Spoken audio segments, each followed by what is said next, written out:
Amén. Gracias a Dios, mis queridos hermanos y hermanas, por este tiempo tan bonito que hemos tenido de adoración a Dios y que no saben cuánto extrañamos estar cerca, estar juntos en un mismo espacio, pero gracias a Dios porque podemos estar por este medio juntos adorando al Señor. Y gracias a Dios, quiero decir en este momento, gracias a Dios por todas las personas que trabajan para que esto sea posible, los hermanos que graban, los hermanos que cantan, los hermanos que actúan y las personas que les ayudan, porque muy a menudo los que graban tienen a alguien que les ayuda con el vestuario, con la luz, con la cámara, etcétera, etcétera. Y también por los hermanos que editan, por los hermanos que hacen diseños, por los hermanos que ponen su tiempo para las transmisiones, por los hermanos que comentan, por los hermanos que hacen correcciones de textos, etcétera, etcétera, etcétera. Tanta gente que trabaja, damos gracias a Dios por esta hermosa iglesia que sigue viva y sigue luchando a pesar de que estamos en un tiempo bien raro, y gracias a Dios porque Él es fiel y ha llamado gente para su trabajo y es una bendición. Y estamos en una nueva campaña, una nueva serie de sermones que se llama Vivamos Más, y vamos a estar usando este hashtag nuevo, hermanos, el hashtag Vivo Más. Les invito a que lo usen, lo que sea que Dios les esté diciendo con esta nueva serie de sermones, hashtag Vivo Más. Les invito a que compartamos, que comentemos y que nos relacionemos unos con otros de manera digital y virtual, que es manera real. Es verdad, estamos compartiendo entre personas cuando compartimos en la red y compartimos lo que Dios nos ha dicho. Ahora vamos a hacer nuestra declaración de fe y preparar nuestros corazones, nuestras mentes para lo que Dios tiene que decirnos en esta hora. Dice así nuestra declaración de fe. La palabra de Dios contenida en este libro es la verdad que acepto creer, es la enseñanza que me comprometo a seguir y es la esperanza que me atrevo a confesar. Nada me impide recibirla, nada me la evitará que la haga parte de mi vida y por ningún motivo dejaré de proclamarla. Estoy aquí para leerla, oírla y vivirla diariamente. Amén. Amén. Oremos. Bendito Dios, gracias por todo lo que nos das, por cada persona involucrada en esta transmisión y por cada persona escuchando este servicio, Dios. Te pedimos que sea esto, Señor, una participación comunitaria de tu cuerpo, dándote gloria, escuchando la palabra y sobre todo obedeciendo. Te habla a nuestros corazones, bendice al predicador. Te pedimos esto en el santo nombre de nuestro Señor, nuestro único Señor Jesucristo. Amén. Amén. Dios les bendiga, mis hermanos. Amén. Ahora nos corresponde ir a la palabra del Señor y ver lo que nos tiene para nosotros hoy. Vivamos más, porque la vida proviene de Dios y no de las circunstancias. Es el título de la nueva serie de sermones. Solo 3 sermones que tendremos sobre este tema. Vivamos más, porque la vida proviene de Dios y no de las circunstancias. Nos basaremos en todos los sermones en 2 de Reyes, capítulo 20, versículos 1 al 11. Déjenme introduzco de la siguiente manera. El autor y antropólogo Ernest Becker, en su libro La negación de la muerte, define la siguiente idea. Todas las ansiedades y temores del ser humano están arraigados en su terror a la muerte. Él no es creyente, pero su argumento está perfectamente de acuerdo con esta palabra que nos habla el Señor. Dice así, les leo, Hebreos 2:15 dice, y librar a todos los que por el temor de la muerte estaban durante toda la vida sujetos a servidumbre. Podemos negarlo, podemos presumir de mucha fe y decir que no tenemos miedo a la muerte, pero es una verdad bíblica que la muerte nos confronta y nos atemoriza. Cabe decir además que ese miedo fundamental, porque podemos llamarle así a la muerte, el miedo fundamental, se refleja en todos nuestros otros miedos o fobias. Porque tenemos fobias, tenemos miedos. ¿Sabe usted que hay cientos de fobias? Sí, miedo a los agujeritos, miedo al color rojo, miedo a las palabras largas, miedo al olor de las flores, miedo. Hay cada fobia, incluso algunas muy ridículas, pero existen, son reales. Pero se sabe que el origen de todos los temores es el temor fundamental a la muerte. Sin embargo, en la Biblia nos dice, todo tiene su tiempo y todo lo que se quiere debajo del cielo tiene su hora. Tiempo de nacer y tiempo de morir, tiempo de plantar y tiempo de arrancar lo plantado. Eclesiastés 3, 1 al 2 dice así. Esto nos recuerda que la vida incluye muchas experiencias, alegrías y tristezas, triunfos y fracasos, bodas y divorcios, incluso nacimientos y defunciones. Así es la vida incluye estas cosas. También nos enseña que Dios nos ha dado vida y con ello nos ha capacitado para todo tipo de experiencias, porque Él nos puso en este mundo, Él nos dio vida y nos puso acá, y seguramente nos dio lágrimas para que lloremos y nos dio risa para que riamos cuando estamos alegres, sí nos dio y manos para aplaudir, o sea, nos capacitó para las experiencias de la vida. Al nacer, ejercemos la vida, crecemos, aprendemos, amamos, convivimos, etcétera, porque estamos capacitados para eso. Y no estaríamos completos si Dios no nos hubiera puesto también la posibilidad de enfrentar la experiencia irremediable de la muerte.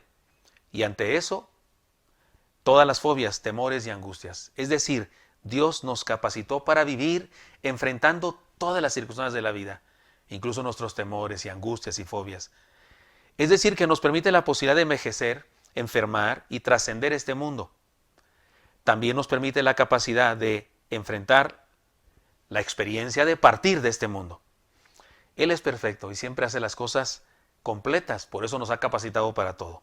Ahora bien, en resumen, podemos decir que sí existen en la raza humana experiencias de temor, de angustia, de estrés, de ansiedad. Y bueno, ahora durante la pandemia ustedes y yo si ya lo sabíamos, pero los que no lo sabían lo saben ahora, pero si ya lo sabíamos, hemos recapacitado en eso. Sí, este asunto nos confronta.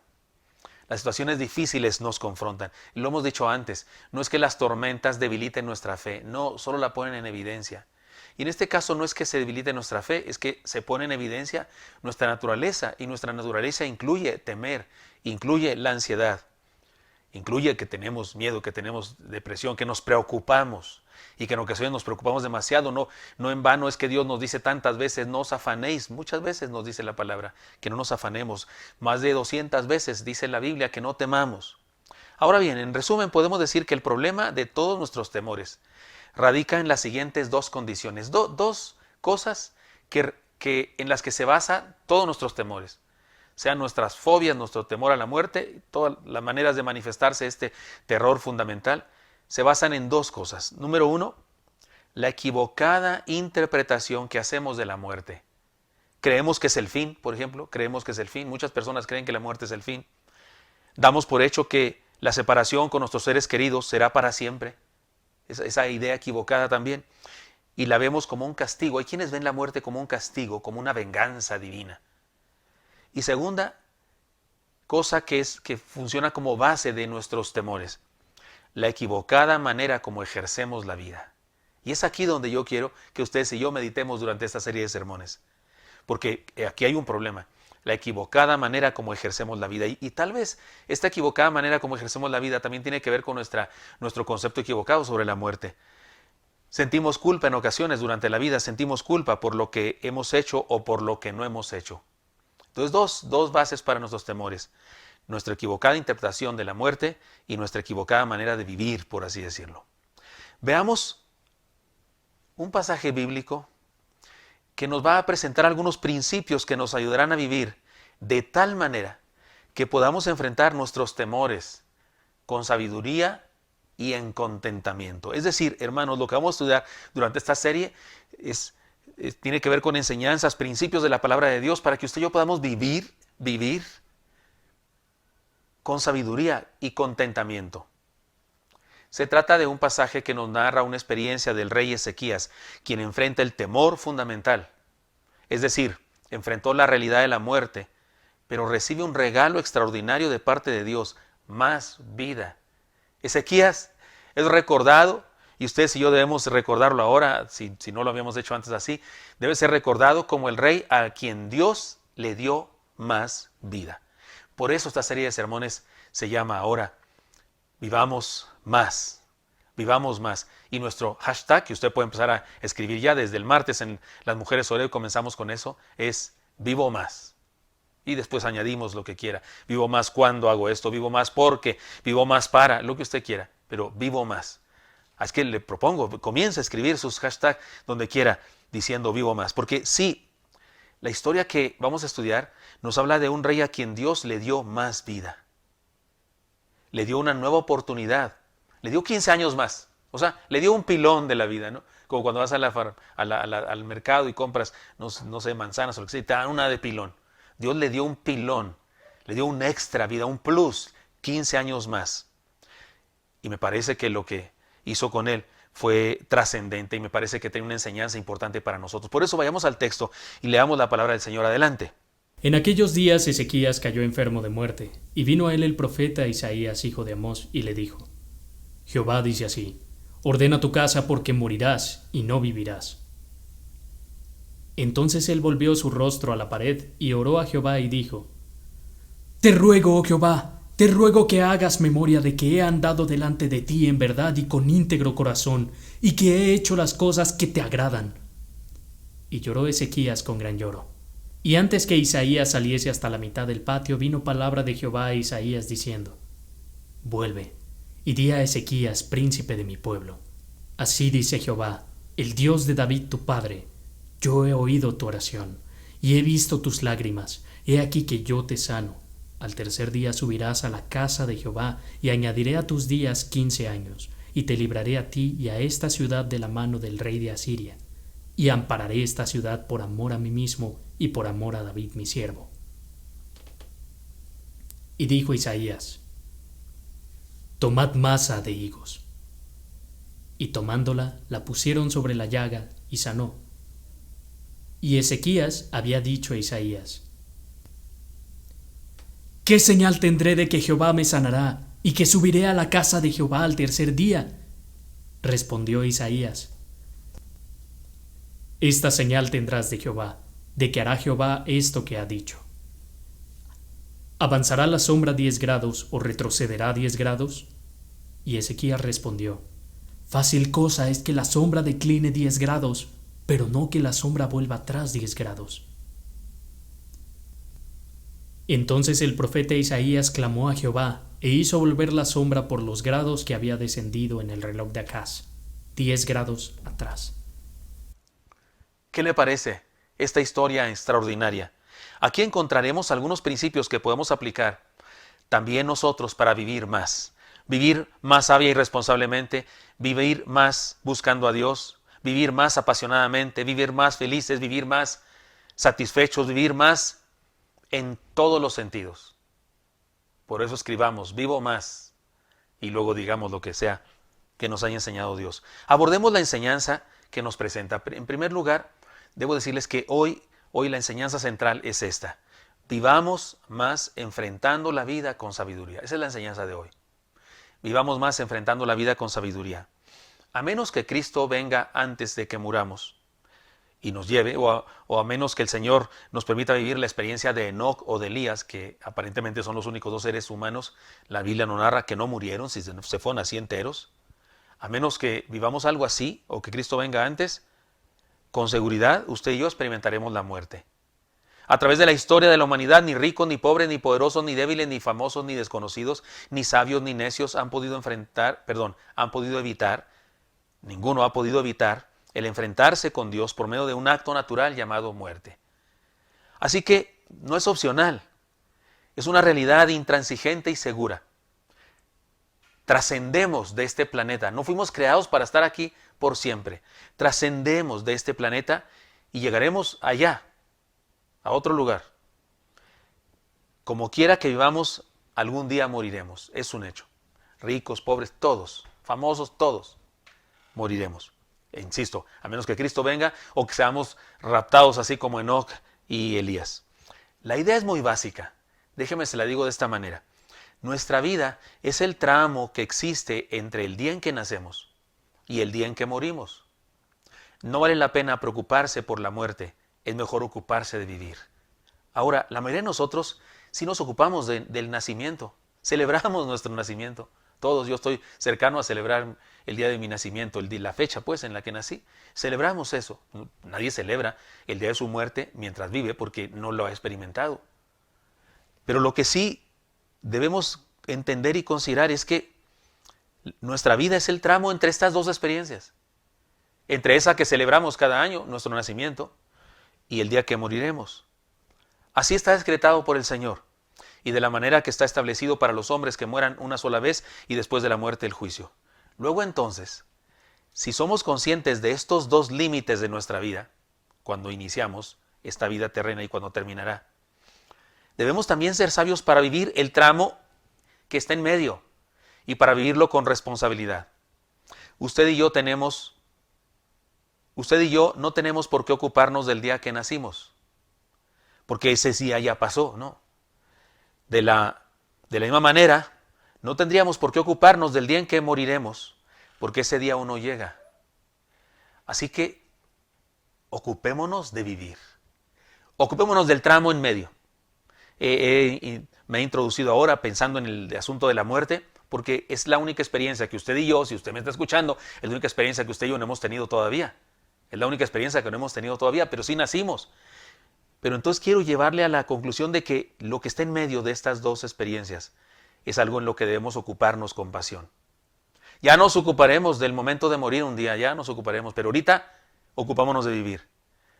Por ahora debemos vivir más, enfrentando la vida con sabiduría. Y si la pregunta es, ¿cómo sería eso? ¿Cómo le hacemos para vivir con sabiduría? El pasaje nos da respuestas y hoy tenemos estas respuestas. Vivamos más dando orden a nuestra vida. De acuerdo con la cultura de aquella época, me refiero a la época de Ezequías, la directriz del Señor a Ezequías, ordena tu casa, así le dijo a través del profeta, ordena tu casa, tenía que ver con asuntos muy prácticos desde el punto de vista social y político. En su caso, porque él era rey, debía nombrar a su sucesor, a quien iba a ser rey en su lugar. Regularmente era su hijo mayor o algo así, pero acuérdense que David no nombró a su hijo mayor, nombró a otro hijo, a uno de los menores, de hecho, a Salomón. Pero esa era parte de ordenar su casa. Debía nombrar a su sucesor, debía establecer algunos puntos en relación a su última voluntad. No sé, cuestiones de la sepultura, que me cremen o que no me cremen, que me momifiquen, que me entierren en tal panteón, yo qué sé, cosas así. Algo así, en nuestro contexto, algo así como hacer su testamento. Sin embargo, tenemos que reconocer que en aquella época, como en la nuestra, igual, no es un asunto tan sencillo. Dejar un testamento no solo tiene que ver con que a quién le dejaremos nuestros bienes. También tiene que ver con la pregunta, ¿realmente qué le estamos dejando? ¿Qué le dejamos? ¿Solo dinero? ¿Solo propiedades? ¿Qué huella dejamos en la vida cuando morimos, cuando no estamos aquí? ¿Qué dejaremos? ¿Qué se dirá de nosotros cuando no estemos aquí? ¿Qué ejemplo habrá trascendente de nuestra vida en la vida de otras personas? Y como esa reflexión debemos hacerla mientras estamos vivos, y ojalá no tengamos que hacerla cuando estamos agonizando o cercanos a la muerte como Ezequías, yo les propongo que tomemos tiempo para ordenar lo que tengamos que ordenar para que nuestro testamento sea valioso. Imagínense que nos diga el Señor, prepárate porque te mueres. Ya, te mueres, hoy te mueres. Imagínense Ezequías, lo impactante que fue para su vida, su identidad, su razonamiento, eso. Te vas a morir, ordena tu casa. ¿Qué debió hacer? Traigan al abogado, traigan al contador, ¿no? O traigan al escribano y voy a escribir mi última voluntad. ¿No sería bueno hacer eso mucho tiempo antes? ¿No sería bueno hacerlo ahora mismo? Y querido joven, si tú dices, yo pastor, me falta mucho, por favor, querido joven, la enseñanza aquí es clara, ordena tu casa ya. Todos deberíamos considerar, porque estamos justamente en el intermedio de estas dos experiencias, nuestro nacimiento y nuestra muerte, estamos justamente en el intermedio, y como ni siquiera sabemos hasta dónde va a llegar de largura de días nuestra vida, pues todos los aquí presentes deberíamos entender que el presente, hoy, es el buen momento, el preciso momento para ordenar nuestra vida. Ordena tu casa, le dijo Dios a Ezequías. Podemos decirlo de esta manera, no dejemos cabos sueltos. Ordenemos nuestra vida, perdonemos y pidamos perdón a tiempo, oportunamente. Sirvamos, cumplamos con la misión por la que Dios nos dotó de capacidades y compartamos vida. Algunos dicen, sin que esto sea una ley, que quienes más lloran ante la tumba de un ser querido son aquellos que no manifestaron amor y cariño durante la existencia de su ser querido. Insisto, no necesariamente es cierto, pero hay quienes piensan eso. Podemos decir que en ocasiones nos enfrentamos con la triste sentencia. Es una de las frases más terribles. Demasiado tarde. ¿No es cierto? Es una de las frases más terribles. Demasiado tarde. ¿Por qué? Porque el tiempo es un don no renovable. Es un don desechable. Cada minuto que está pasando ahora mismo que estoy hablando, cada minuto se va muriendo y ya no existe. Y usted dice, tengo otros minutos más. Sí, son otros minutos. El día de hoy, mañana no lo tendremos. Tendremos otro día, pero no este. Este ya pasó. Y lo que no hicimos en él es demasiado tarde para hacerlo. Por eso digo que es una de las frases más terribles. Demasiado tarde. Porque debimos hacer algo y no lo hicimos. Ordenar la vida es hacer lo que dice este refrán. Primero lo primero. ¿Se acuerdan? Primero lo primero. Primero amamos, servimos, compartimos vida y después nos morimos. Es decir, hagamos el bien y dejemos la muerte para después. Hagamos el bien ahora y dejemos eso de morirse para después. Lo triste es que hay gente que se la pasa muriendo. Hay gente que se la pasa muriendo en su presente. Es decir, renegando, maldiciendo, envidiando, blasfemando, detractando, amargándose la existencia y no les queda tiempo para vivir. Podemos decir que cuando les llega la experiencia de la muerte física, solamente van a seguir con la trayectoria que ya traían desde antes, ¿no? Porque siempre vivieron así, más bien siempre murieron así. No, vivir con integridad y de acuerdo al orden establecido por Dios es la mejor manera de prepararnos para vivir. Entonces, esta primera enseñanza es importantísima. Vivamos más dando orden a nuestra vida. ¿No dice así el Salmo? ¿No dice, enséñanos de tal manera a contar nuestros días que traigamos al corazón sabiduría? Me parece que esta enseñanza del Salmo 90, esta declaración, enséñanos de tal manera a contar nuestros días, tiene que ver con eso, con el hecho de que entendamos, transcurrimos, nací un día, pero un día llegará, estoy en un límite, estoy entre linderos, cuando nací, cuando muero. La experiencia humana, en aquella época no tenían la ciencia que nosotros, pero la experiencia se los decía a gritos. La experiencia humana dice que las personas nacen y que las personas mueren y que no hay manera de evitar eso.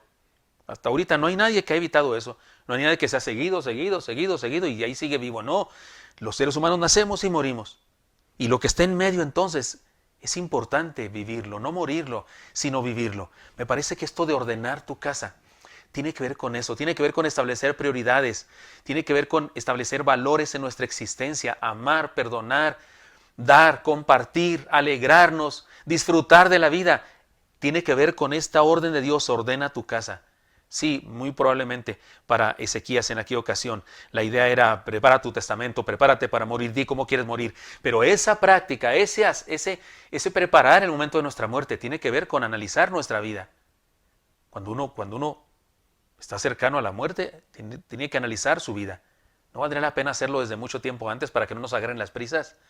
¿No valdría la pena hacerlo desde ahora para que no nos agarren las prisas y pudiera ser que incluso ni tiempo nos dé de decidir tales circunstancias?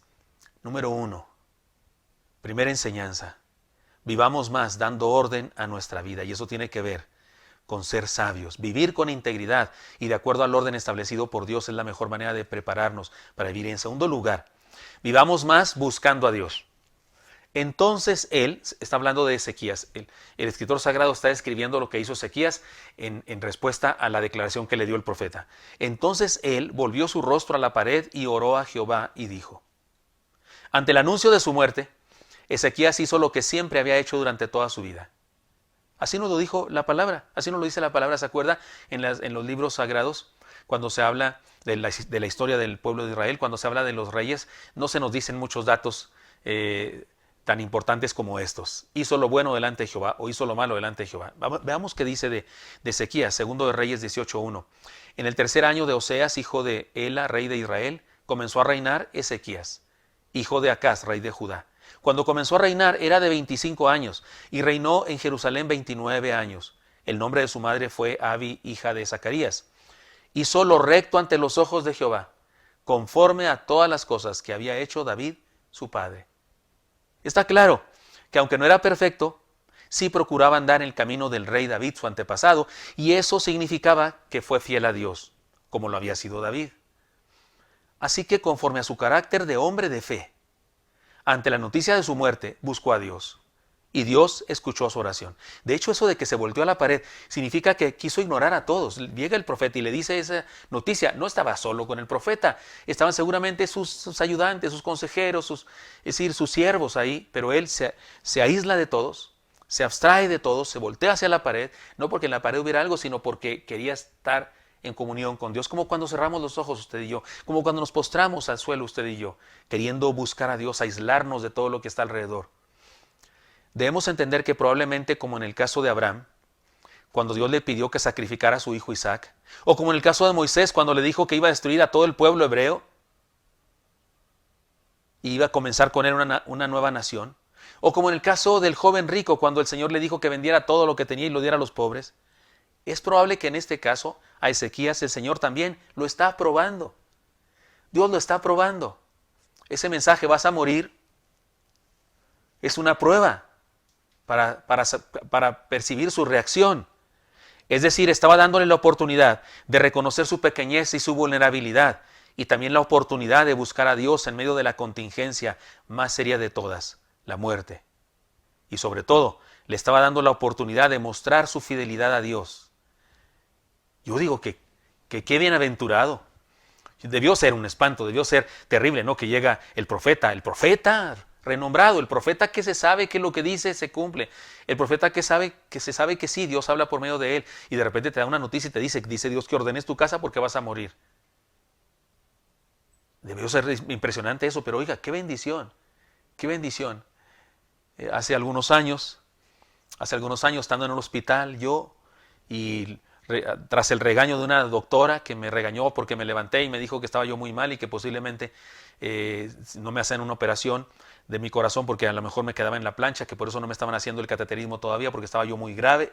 Hizo llorar a mi esposa y a mí también con su dicho, esta doctora tan tierna y tan sutil que nos dijo estas cosas directas. Yo digo que ese día Dios me dijo a mí, Gilberto Gutiérrez, vas a morir. No me dijo que iba a morir en ese momento, no. Pero yo entendí, como nunca antes, de una manera más profunda que nunca antes entendí, voy a morir. Doy gracias a Dios que no morí ese tiempo. Doy gracias a Dios porque después de eso han pasado más de 12 años. No sé si Dios me va a dar 15 como a Ezequías, pero no recibí una orden exacta de que iba a morir ese día. Pero entendí que voy a morir. Con todo respeto, todo ser humano ha recibido el mismo mensaje de parte de Dios y no tiene que ser por medio del profeta. Puede ser por cualquier circunstancia de la vida que nos hace entender Dios, eres vulnerable y vas a morir. Sigamos el ejemplo entonces de Ezequías, ya que hemos recibido el mismo mensaje. Busquemos a Dios en toda circunstancia de nuestra vida. Busquémosle en lo cotidiano y no solo en los tiempos difíciles. Y si le buscamos en toda circunstancia, los tiempos difíciles no serán tan difíciles, porque estaremos con Él. Sobre todo, busquemos a Dios para prepararnos para nuestra transferencia de este mundo al otro. Porque, oiga, porque eso va a pasar. ¿Cómo le hacemos? Estamos, insisto, entre los dos límites y estamos viviendo acá. No sé si andamos por aquí o ya más cerca del otro lado. Yo siento que yo ando más cerca del otro lado, ¿no? Pero donde quiera que estemos, Dios decide, ni siquiera tiene que ver con edad, tiene que ver con la voluntad de Dios. Pero estamos transcurriendo acá. ¿No sería bueno prepararnos incluso para ese desenlace? No importa si faltan 100 años o algunos meses, busquemos a Dios, busquémosle. Buscar a Dios cambia la vida y nos permite superar toda circunstancia, toda dificultad. Ahora mismo que estamos experimentando esta pandemia, la cual nos produce estrés, angustia, ansiedad, es bueno buscar a Dios. Una de las cosas que dice la pandemia a los seres humanos, y por eso todas las fobias, todos los temores, pero una de las cosas que esta pandemia nos dice a los seres humanos es eso, vas a morir. Es como el mensaje del profeta a Ezequías. Es igual, nos está diciendo, vas a morir. Yo confío y pido a Dios que no sea ahora durante la pandemia, que sea dentro de algunos años. Pero igual, el mensaje es el mismo, ciertamente, se cumplirá esa profecía que moriremos. Cuando buscamos a Dios, antes de enfrentar la muerte, las cosas cambian. Ordena tu casa, como le fue dicho a Ezequías. Incluye por lo menos 3 cosas. Número 1, reflexionemos con seriedad en la clase de huella que queremos dejar en la vida. Es importante eso. Reflexionemos con seriedad la huella que queremos dejar en nuestra vida. ¿Qué quiero dejar? ¿Qué legado quiero dejar? ¿Qué quiero que diga mi epitafio, pues? ¿Qué quiero dejar? 2, tomemos decisiones trascendentes para lograr lo que queremos hacer de la vida. No se puede cambiar un destino, un futuro, no se puede cambiar una circunstancia sin decisiones. Es evidente que Ezequías fue desafiado a tomar decisiones y tomó decisiones muy firmes. Lo primero que hizo fue voltearse, abstraerse de todos los demás y buscar a Dios. Y seguramente reflexionó sobre su vida. El Señor no ha acabado, Dios. Aún no termino ciertas cosas. Aún no concluyo ciertos planes. Aún no digo todo lo que debo decir a mis hijos. Aún no digo cuánto amo a quienes amo. Aún no he pedido perdón a no sé quién. Y por eso Dios le dio una prórroga. Y le dio la bendición de más años. Ahora mismo tenemos prórroga. Cada vez que amanece, cada vez que despertamos es una prórroga, ¿no es cierto? O sea, mañana, por favor, cuando durmamos hoy en la noche y luego mañana cuando despertemos, si despierta usted está vivo, dígale a Dios, gracias Señor por la prórroga. Porque es un día más, ¿no? Un día más. Ahora que voy a cumplir años, yo el día del cartero, voy a decirle a Dios, gracias Dios por otra prórroga. Un año más de prórroga. Hasta está extraña la palabra no prórroga. Que tiene que ver con eso, con que se pospone la fecha de algo para más allá. Y qué bendición que Dios haga eso todos los días cuando amanezco vivo. Tomemos decisiones trascendentes para lograr lo que queremos hacer de la vida. A partir de hoy hago esto, a partir de hoy hago aquello. A partir de hoy perdono, a partir de hoy sirvo, a partir de hoy amo, a partir de hoy soy tierno con mi esposa, a partir de hoy soy, yo qué sé, con el esposo, cada mujer puede decirlo. A partir de hoy mis hijos van a ver en mí tal cosa. A partir de hoy leo la Biblia, a partir de hoy oro más, a partir de hoy escucho más la palabra del Señor predicada, a partir de hoy comparto con los que me rodean, a partir de hoy vivo en santidad. Número 1, reflexionar con seriedad en la clase de huella que queremos dejar en la vida. Y número 2, tomar decisiones trascendentes para lograr eso que queremos hacer de la vida. Y número 3, vivamos de acuerdo a lo que nos hemos propuesto. Porque tomar una decisión es maravilloso, pero luego hacerlo, luego vivirlo, ejercerlo. Y todo eso solo lo podemos lograr cuando entregamos nuestra vida al Señor. Buscar a Dios en términos prácticos, porque el texto dice que buscó a Dios, y es lo que estamos diciendo en esta enseñanza, para vivir con sabiduría la vida. Buscar a Dios en términos prácticos podría decirse de la siguiente manera. Déjeme, se lo digo así, muy sencillamente y muy estilo Oreb, porque estas cosas que voy a decir están en nuestros manuales de discipulado, venid y ved. ¿Qué debo hacer en respuesta a este asunto de buscar a Dios? ¿Qué significa en términos prácticos? Número 1, tener una experiencia personal de primera mano con el Señor. Estoy hablando de la conversión, el nuevo nacimiento, la entrega total de nuestra vida, es decir, la profesión de fe. Usted nunca entregó su vida a Jesucristo, debe hacerlo ahora. Está en peligro si no lo hace. Usted vive en riesgo todos los días si no entrega su vida a Jesús, que es la única manera de encontrar salvación en Dios. Entregarse a Jesucristo. Y a Jesucristo, estoy diciendo a Jesucristo. En nadie más hay salvación sino en Jesucristo. Nadie más puede salvar, con todo respeto. Ni María, ni José, ni Juan, ni Pedro, ni Judas, ni uno ni otro. Solo en Jesús hay salvación. Solo Él escucha nuestras oraciones. Eso está muy claro en la Biblia. Solo Él, el Padre, escucha nuestras oraciones por causa de Cristo. Dice que oremos en su nombre. No hay otra manera. Así es que entregarse a Cristo. Número 2, vivir un proceso de discipulado real, personal y continuo. ¿Qué es buscar a Dios? Número 1, tener una experiencia personal, o sea, entregarnos a Él. Número 2, vivir un proceso de discipulado real, personal y continuo.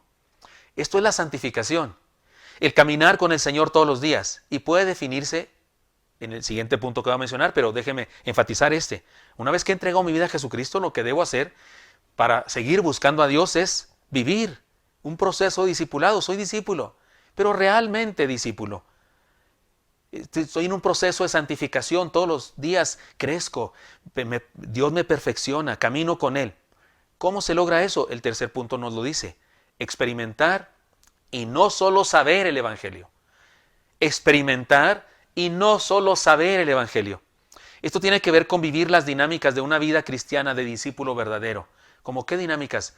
Se lo digo de una vez, porque estamos hablando de qué es buscar a Dios, entregarnos a Él, conversión, caminar con Él, discipulado, y experimentar y no solo saber el Evangelio. Esto es lo anterior, los otros dos puntos en forma práctica. Vida devocional intensa. ¿Qué es eso? Eso tiene que ver con oír, leer, estudiar, memorizar, meditar la Biblia. Eso tiene que ver con hacer de este libro nuestro manual. Eso tiene que ver con tener momentos a solas con Jesús.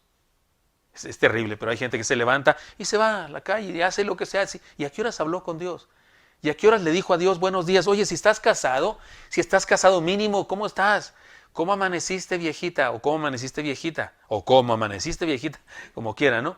Pero uno, y si te vas sin darle beso, no. Dios nos libre, razón de divorcio, y tú me dices, no, pastor, a mí no, mi esposa no me molesta con eso. No. Entonces ya se resignó, mano, contigo ya se resignó, no me vengas a presumir, pero con la esposa estás viviendo, ni modo que no le digas algo, buenos días, ¿cómo estás? O por lo menos, ya está el desayuno. Pero con Dios hay quien se levanta como un animal salvaje, se va sin hablar con Dios. Vida devocional intensa tiene que ver con dedicar tiempo a mi vida. No le dedico tiempo a Él, le dedico tiempo a mí, de estar a solas con el Señor, platicando con Él. Señor, gracias, buenos días, Dios. Señor, Dios te bendiga. Yo a menudo me equivoco y digo así, pues si es Dios mismo, ¿cómo se va a bendecir a sí mismo? Y hablo con Él. En mi caso yo como hasta compongo canciones, pues hasta le canto cosas, ¿no? Y escribo poemas. Vida devocional intensa, en el nivel que podamos cada quien. 2, vida congregacional sana. Esto tiene que ver con congregarse y mantener una relación intensa con el cuerpo de Cristo, es decir, con su iglesia, siendo oveja, discípulo, miembro, no turista evangélico, ni chivo saltón, ni mundano simpatizante, ni excristiano. Porque de repente me da tanta tristeza. Me da mucha tristeza y en ocasiones coraje, porque en ocasiones con quien me encuentro hasta se siente como que presume conmigo, porque de repente me encuentro personas que ya no van a la iglesia. Ah, sí, yo iba a la iglesia. Ah, sí, no, es que estoy en otra etapa de la vida. Estoy en otra etapa de condenación. Estás en una etapa de mundano. ¿De qué? De mundana. Se creen mucho por eso. Cristianismo verdadero, que tiene que ver con buscar a Dios, por eso estamos definiendo buscar a Dios. Incluye vida devocional intensa, vida congregacional sana. Si estás en comunión con el cuerpo de Cristo. Ahora que estamos en pandemia, te conectas por teléfono, por donde sea, pero te conectas para estar en comunión con el pueblo de Dios. Porque eso es ser oveja, discípulo, miembro, no turista evangélico, ni chivo saltón, ni mundano simpatizante, ni excristiano. Porque hay quienes son mundanos simpatizantes, son simpatizantes, de vez en cuando se conectan, de vez en cuando van, simpatizan con algunos cristianos, pero están lejísimos de Dios. Buscar a Dios es un asunto práctico. Incluye también, finalmente, una vida social productiva. Esto tiene que ver con un estilo de vida cristiano fuera del templo que impacta a otros. Mire entonces lo que he estado explicando acá. Hemos dicho en segundo lugar, como segunda enseñanza, vivamos más buscando a Dios. Ezequías buscó a Dios, pero le hemos hecho a este buscar a Dios, le hemos hecho... ¿cómo se dice? Lo hemos extendido al aspecto práctico de buscar a Dios. Y hemos dicho que tiene que ver con tener una experiencia personal, la entrega a Cristo, con vivir un proceso de discipulado real y personal, eso es santificación. Y tiene que ver con experimentar y no solo saber el Evangelio. Y para experimentar y no solo saber el Evangelio hay que tener vida devocional intensa, vida congregacional sana y vida social productiva. Todos los que han tomado el Venid y Ved han estudiado esto. Nos queda claro que buscar a Dios no es solo un acto religioso momentáneo, sino una misión de vida. Porque el trayecto que existe entre el día que nacimos y el día que moriremos debe ser vivido a plenitud.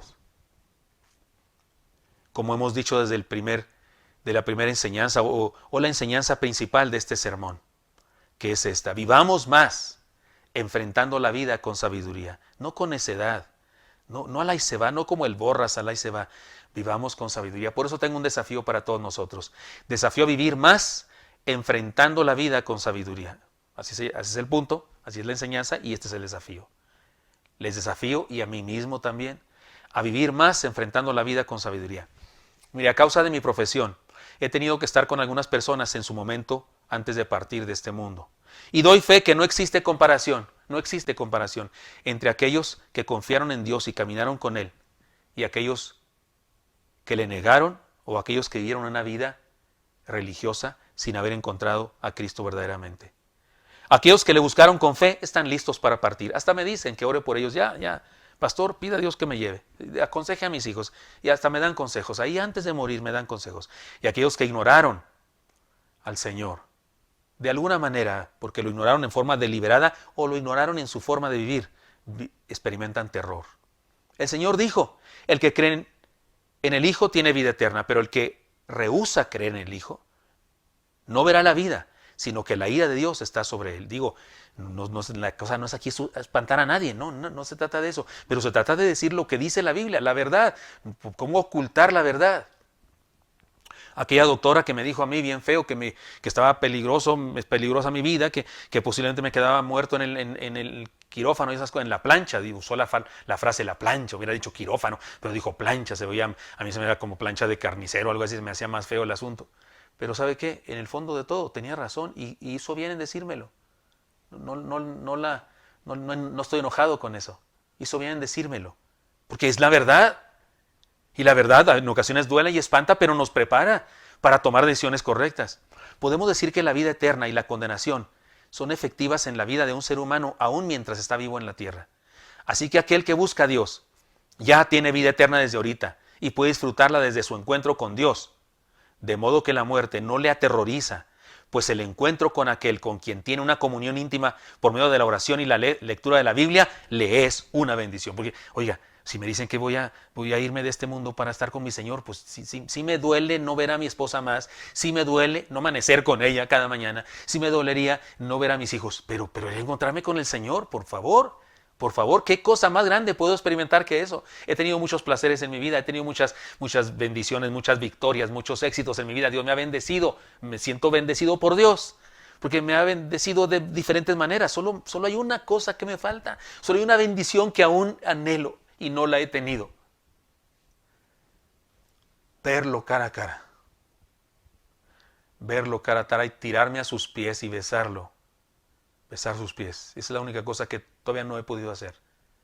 Si él me dice que ya lo voy a hacer mañana, pues hay que me disculpen que mi pastelito sin gluten, de zanahoria sin gluten, me lo dejen para después. Porque sí me gustaría disfrutarlo, pero si voy a llegar allá con él de una vez, voy como niño que sale corriendo de la escuela a abrazar a su padre que fue por él. En todo el mundo se sabe que los mexicanos tenemos una manera muy especial para enfrentar la muerte, ¿no es cierto? Para tratar de la muerte. Es un rasgo de nuestra cultura. Hacemos calaveras, pan de muerto, dulces de cráneos y esqueletos completos. No con cráneos, perdón. De cráneos y esqueletos completos. En nuestro juego de la lotería no puede faltar la muerte. De hecho aparece 2 veces, como calaca y como entera, no sé cómo decirlo, esqueleto completo. Tenemos nombres cariñosos para la muerte: calaca, flaca, la huesuda, etc. Incluso se ha desarrollado el culto a la muerte, llamada santa, que está creciendo escandalosamente y es muy triste eso. Incluso hablamos de ella con refranes. Los mexicanos la usamos en refranes. A mí la muerte me pela los dientes. El muerto al pozo y el vivo al gozo. A fin que para morir nacimos. Al vivo todo le falta y al muerto todo le sobra. A ver a un velorio y divertirse a un fandango. Cáete cadáver. No hay que cargar con el muerto, cayendo el muerto y soltando el llanto. De un jalón hasta el panteón. Donde lloran está el muerto a la sepultura y el vivo a la travesura. El muerto y el arrimado los 3 días apestan. El que por su gusto muere, hasta la muerte le sabe. Sí, y podía seguirle, porque podía seguirle. Escogí solamente algunos, pero en el internet aparecen chorrocientos refranes, ideas, frases que decimos los mexicanos. Y en la mayoría de los pueblos, nosotros los mexicanos nos presumimos que manejamos ese asunto de la muerte con alegría, con chiste y demás. Pero ¿sabe una cosa? En la mayoría de los pueblos del mundo hacen cosas similares.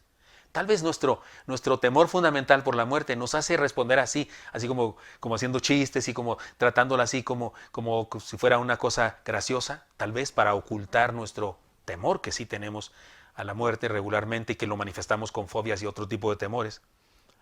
Pero me parece que entonces lo que pasa en el mundo es que hay una cultura de muerte. En el mundo hay una cultura de muerte. Y el Señor nos propone la cultura de la vida.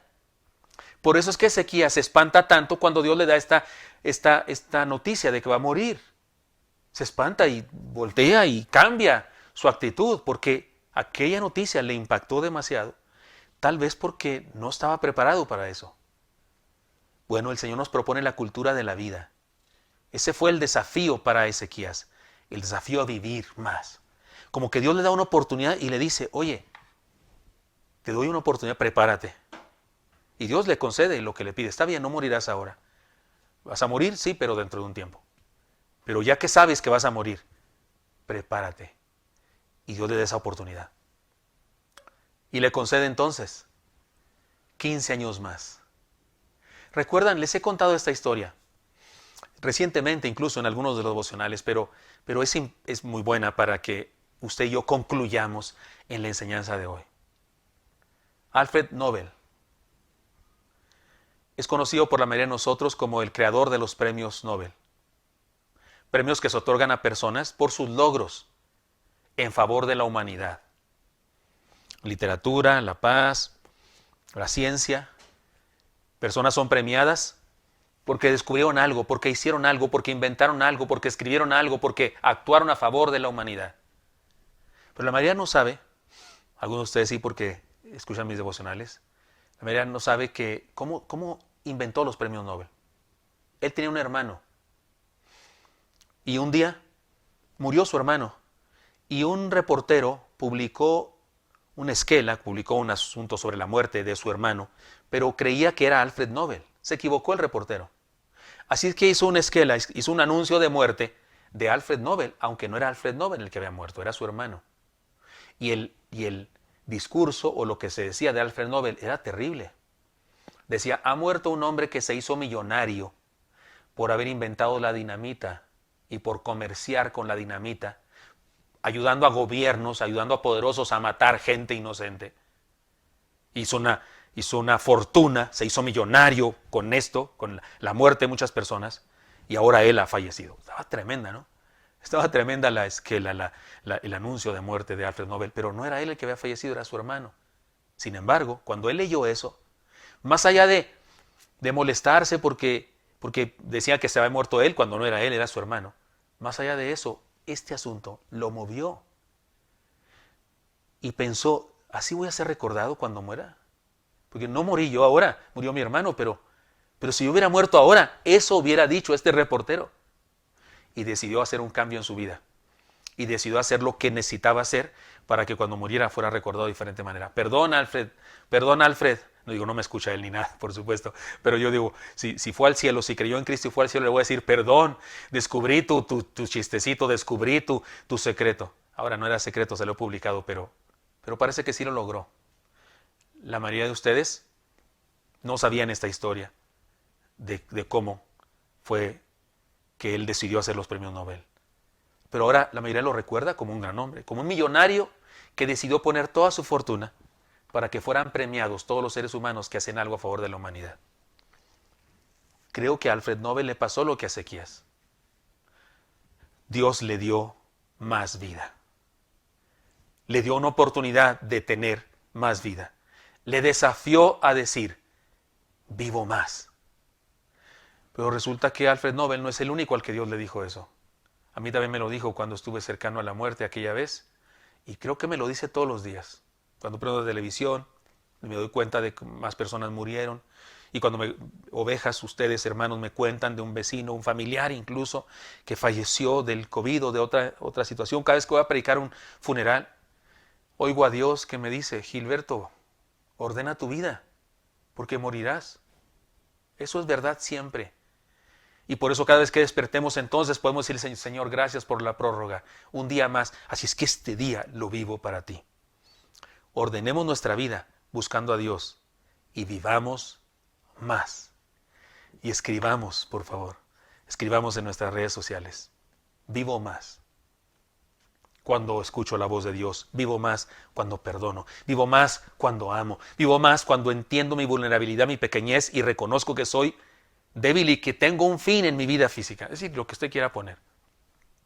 Vivo más. Y también sería lindo que, ¿sabe qué me gustaría meditar? ¿Sabe qué me gustaría que escribiéramos y en el tiempo en vivo nos compartieran? ¿Qué le gustaría que dijera su epitafio? ¿Qué le gustaría? Porque Alfred Nobel, eso fue lo fabuloso de este incidente que vivió, que pudo cambiar su epitafio.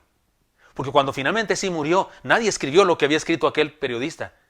La mayoría escribió cosas como estas. Ha fallecido un gran hombre que dejó toda su fortuna para premiar a los seres humanos que hacen algo a favor de la humanidad, para premiar el altruismo, para premiar el hacer un bien a la humanidad. Así que creo que Ezequías, Alfred Nobel y nosotros estamos en la misma circunstancia.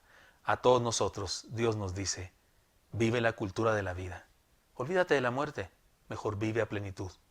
Y prepárate para el momento aquel del temor fundamental de la mayoría de los seres humanos. Prepárate viviendo sabiamente, viviendo con responsabilidad, viviendo con sabiduría. Señor Santo, te doy gracias porque me das permiso hablar con mis hermanos y mis hermanas.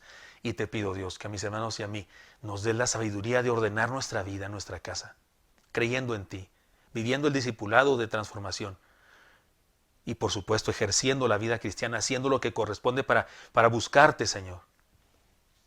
Y que en afán de ordenar nuestra casa, Señor, seamos mejores porque dejemos que tú transformes nuestra vida, porque consideramos con seriedad y reflexionamos con seriedad lo que es este maravilloso evento de la vida. Recordamos la fecha en que nacimos, la mayoría de nosotros sabemos cuándo nacimos, pero ninguno de nosotros sabe cuándo morirá, Señor. Pero este trayecto intermedio queremos vivirlo a plenitud para honrarte y para nuestra propia felicidad y plenitud de vida también. Y para que un día hayamos dejado una huella extraordinaria, maravillosa, que otros puedan andar. Pongo en tus manos la vida de mis hermanos y mis hermanas, Señor. Los pongo en tus manos y te pido que ninguno, Señor, experimentemos ansiedad, dolor, amargura, temor. Que sostenidos en ti, Señor, confiando en ti, vivamos así en el contentamiento que tu palabra nos ofrece. Pongo en tus manos a mis hermanos que han estado sufriendo emocionalmente y te pido que les sanes y les bendigas. Sí, Señor, bendice a tu pueblo. Te lo pido en Cristo Jesús. Amén.